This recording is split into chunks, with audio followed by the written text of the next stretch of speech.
Hello সবাইকে, আমি রিমঝিম। তোমাদের সবাইকে বলেছিলাম যে আমি আজকে রাত্রি 8টার সময় লাইভে আসবো। এক্সট্রিমলি সরি, আমি আজকে আসতে পারছি না একটা বিশেষ কারণে।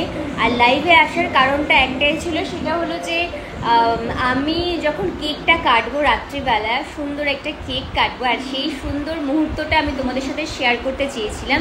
তাই একসাথে থাকবো বলে লাইভটা করবো ভেবেছিলাম, কিন্তু একটা বিশেষ কারণে লাইভটা করতে পারছি না। সো আমি অবশ্যই ভিডিও করবো এবং ভিডিও করে তোমাদের সাথে অবশ্যই শেয়ার করবো সেই সুন্দর মুহূর্তটা। তাই আমি অন্য দিন তোমাদের সবার সঙ্গে লাইভে এসে প্রচুর কথা বলবো, গল্প করবো, তোমাদের প্রশ্নের উত্তর দেবো।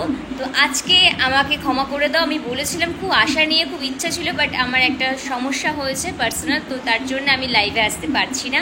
ভেরি সরি সবাইকে। তো দেখা হচ্ছে খুব তাড়াতাড়ি ভিডিওর মাধ্যমে বা অন্যদিন কোনো লাইভে। ওকে, চলো তোমরা খুব ভালো থেকো, আর থ্যাংক ইউ সো মাচ যারা আমাকে উইশ করেছো, থ্যাংক ইউ।